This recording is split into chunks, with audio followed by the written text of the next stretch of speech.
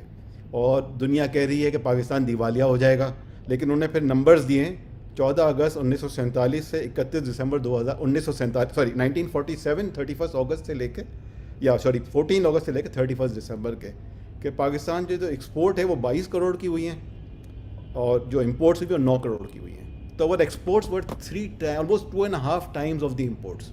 اور یہ بات آج بھی ہم یہی بات کر رہے ہیں. یعنی 1947 سے ہم سب لوگوں کو پتہ ہے کہ یہ ہمیں اپنی ایکسپورٹس کو ڈالر پہ ڈپینڈنٹ کم کرنی ہے, ہم نے ڈالرز کما کے لانے ہیں, اور ہم نے یہ نہیں کرنا کہ امپورٹ پہ زیادہ خرچ کرنا ہے.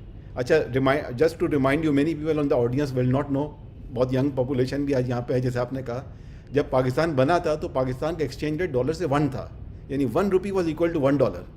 آج ہم 200 پہ کھڑے ہیں. تو اس زمانے میں یعنی کہ اب ہم کہتے ہیں نا کہ کرنسی کمپیٹیٹیو ہونی چاہیے, تو اس سے اچھی کمپیٹیٹیو تو پاکستانی کرنسی ہو نہیں سکتی تھی کہ 1:1 کا ریشو تھا. تب بھی ہم 22 کروڑ ڈالر کی 22 کروڑ روپے ہے, یہ روپے نہیں, ڈالر نہیں ہے, 22 کروڑ روپے کی ایکسپورٹ کرتے تھے, اور ڈالر بھی وہی ہو گیا کیونکہ 1:1 کا ریشو تھا, اور 9 کروڑ کی امپورٹ کرتے تھے ہم.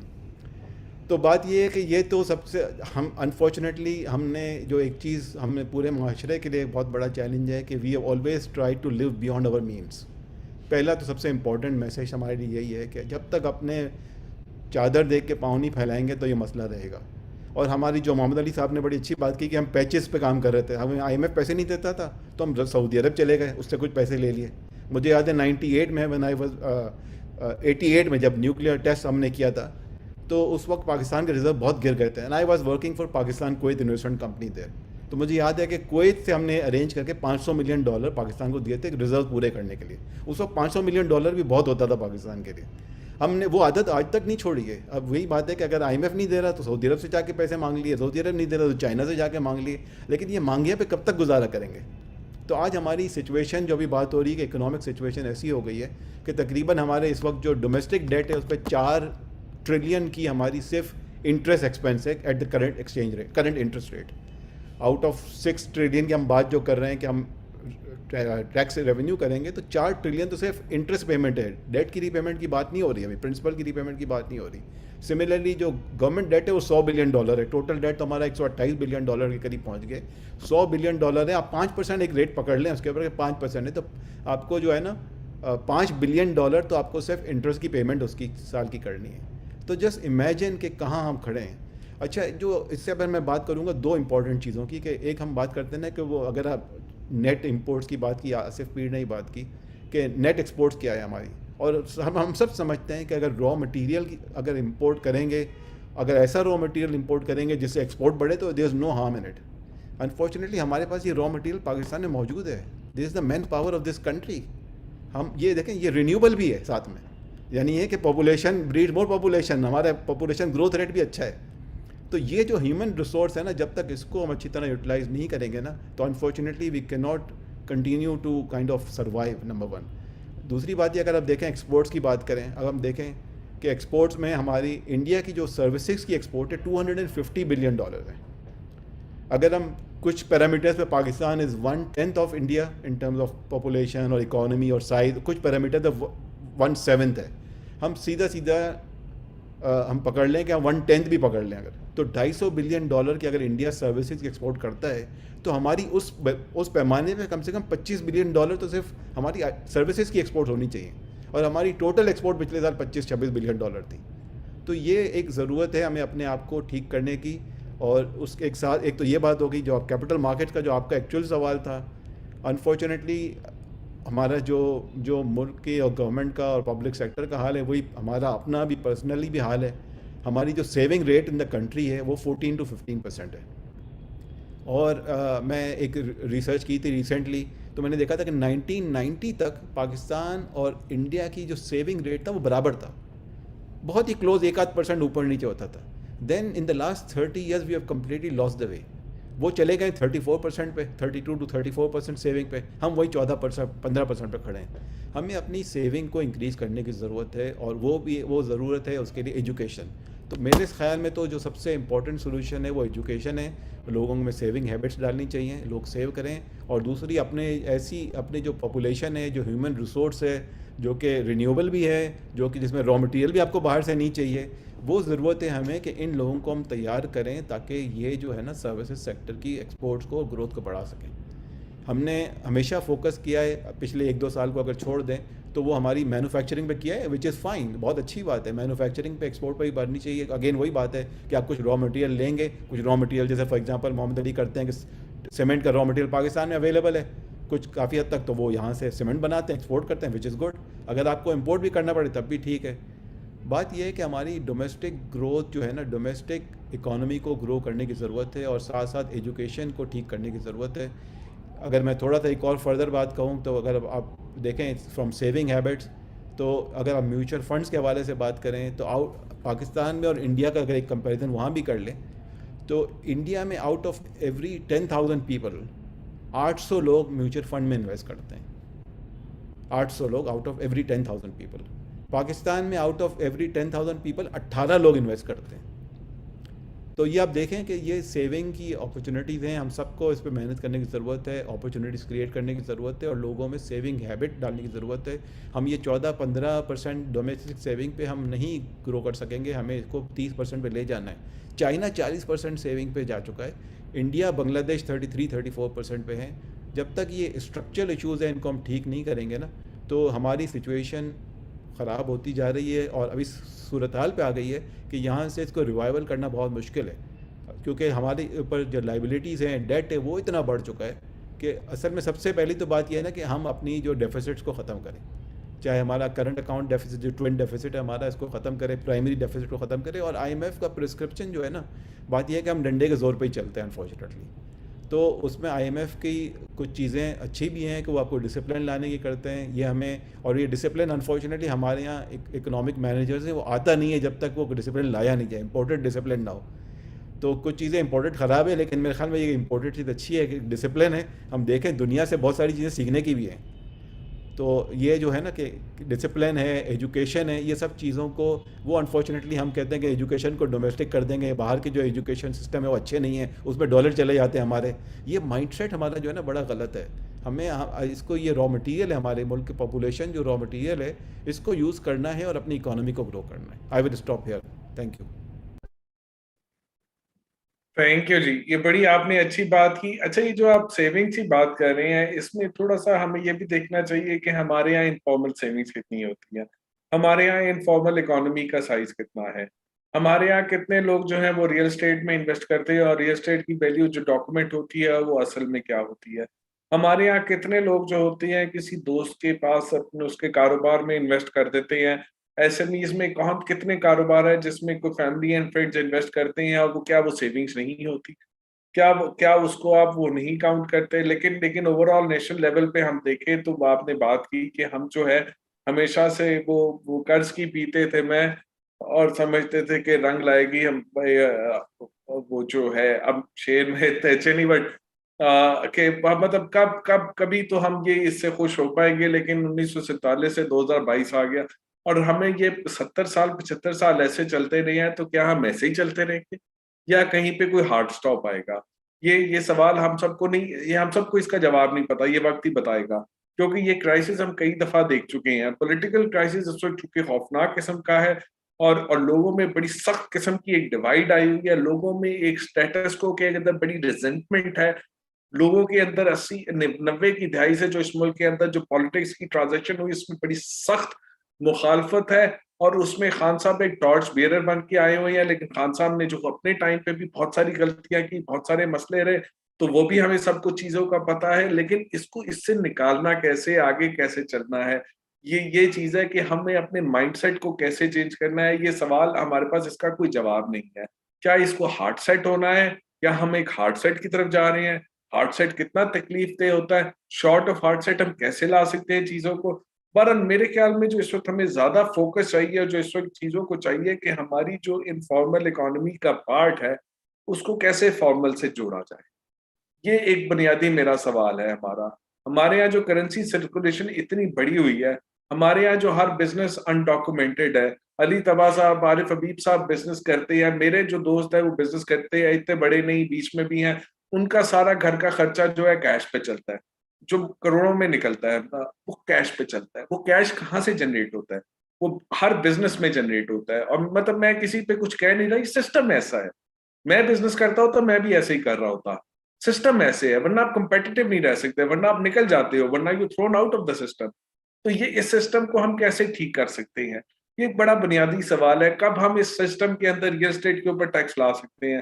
کب ہم اس سسٹم کے اندر ایگریکلچر کے اندر ان لابیز کے اندر وہ جو سبسڈیز لیتے ہیں ان کو ٹیکس لا سکتے ہیں؟ کب اس سسٹم میں ہم امپورٹ سبسٹیٹیوشن کے کمر کو کم کر سکتے ہیں؟ کب اس سسٹم میں اس پالیٹکس کا جو پورا یہ سٹرکچر ہے جس کے اندر یہ جو پیسہ ڈلتا ہے اس سے نکلتا ہے اور وہ بزنسز میں ڈسٹریبیوٹ ہوتا ہے, پھر بزنسز اس کے اندر فنڈ کرتے ہیں, وہ پھر اپنے انٹرسٹ کو پروٹیکٹ کرتے ہیں, اس سے ہم نکل سکتے ہیں؟ یہ ایک بنیادی سوال ہے. یہ ہمیں اپنے آپ سے پوچھنے ہیں, یہ ہمیں اپنے ملک میں ہم سب کو پوچھنے ہیں.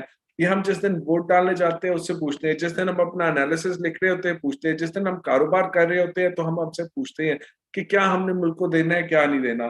بہرحال اس ملک کے اندر ٹیکنالوجی کے تھرو ایجوکیشن, اس ملک کے اندر جو ہے ہمارا جو کس طرح سے ہم اس انڈاکومنٹڈ اور اس out of the grid economy کو گریڈ میں ڈال سکے, یہ ایک بہت بنیادی یہ سوال ہے.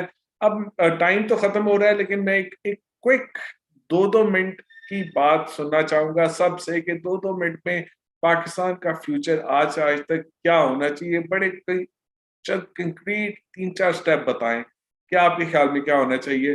تو میں شروع یہ عارف حبیب صاحب ہمارے میں سب سے سینئر ہیں ان سے کرتا ہوں. ہم جو بات ہوئی تھی اور وہ بات ہوئی تھی ایجوکیشن کی. ہمارے ہاں جو ہے وہ ایجوکیشن کا بڑا فقدان ہے, اور ایجوکیشن پہ ہم نے انویسٹمنٹ پوری طریقے سے نہیں کی, اور جو حالات بھی ہوتے ہیں اس حالات میں جو ہمیں میڈیا مسلیڈ کر رہا ہوتا ہے, کوئی ایسی انسٹیٹیوشن نہیں ہے کہ جو یہ بتائے کہ بھئی یہ تم جو ہے وہ بالکل مسلیڈ کر رہے ہو, اور مسلیڈ کر کے خواہ پاکستان کے پرسپشن کی بات ہوئی کہ ہم انٹرنیشنلی جاتے ہیں. آصف نے کہا کہ ہمارے لیے جو ہے وہ بہت بڑے مسائل ہوتے ہیں, اور ہر وقت ہم نیگیٹو جو ہے یہ بات ہوتی ہے, اور اس سے جو ہے وہ اس کی ہمیں بڑی کاسٹ آتی ہے. کاسٹ یوں آتی ہے کہ جیسے ہم یہ بات کریں کہ ہمارے نیگیٹو ہیں تو بٹ پازیٹیوز بھی ہیں. جو پوٹینشیل ہے, ہر شخص کہتا ہے کہ پوٹینشیل, باہر سے بھی لوگ آتے ہیں وہ بھی کہتے ہیں کہ پوٹینشیل ہیوج ہے. اس پوٹینشیل کو جو ہے وہ ہمیں سیل کرنا ہے اور لوگوں میں جو ہے وہ ہوپ دلانی ہے, کیونکہ ہماری ینگ جنریشن اور ہمارے لوگ ہیں ان میں یہ بہت ضروری ہے کہ ان کو امید ہو اور ان کو یہ ہو کہ یہ ٹرن اراؤنڈ ہو سکتا ہے. میں یہ سمجھتا ہوں کہ فنڈامنٹلی پاکستان کو اللہ تعالیٰ نے وہ ساری نعمتیں دی ہیں جو اللہ تعالیٰ کو دینے کی ہیں. انفارچونیٹلی ہماری جو ہے وہ مینجمنٹ پور ہے, اور ہم اس کی وجہ سے جو ہے یہ ٹیک آف نہیں کر پاتے. ادروائز ہر ایریا میں جو ہے وہ ہمیں نظر آتا ہے کہ اگر اس کو بہتر طریقے سے ہم کریں ایگزیکیوٹ تو جو ہے وہ ہم جو ڈیزائرڈ رزلٹ ہے وہ حاصل کر سکتے ہیں. تو اس میں جو ہے وہ کلیکٹیولی میں سمجھتا ہوں کہ سب کی ہماری ذمہ داری ہے, پرٹیکولرلی جو ہمارا بزنس سیکٹر ہے ان کو بھی جو ہے سر جوڑ کے بیٹھنا چاہیے اور اس ڈائریکشن میں جو ہے وہ کام کریں تاکہ لوگوں کو صحیح طریقے سے صحیح پاکستان کے پوٹینشیل کا جو ہے ان کو ادراک دیں. Thank you. تو ایجوکیشن اور یہ جو ہے کہ اس کے اوپر اس پہ کیا جائے, بالکل آپ نے ٹھیک کہا. علی طبا صاحب اب آپ تھوڑا بتائیں 2 منٹ میں اندر کے کیا چیزیں کس طرح ہونی چاہیے. بھائی جو آپ کی جو اکنامک ڈیسیجن ہے نا, اگر وہ پالیٹیشین سے ہٹا کے کسی اور کو دے دے تو آپ کا ملک 5 سال میں ٹھیک ہو جائے گا. آپ کو میں نے بتایا ہے. Number 1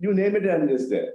Trust me, this country can grow at 10% and more if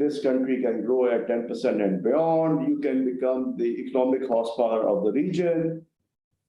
But if you don't do, you have already missed out. I think you are going to go down the drain, and with this bulging population, this country will be ungovernable.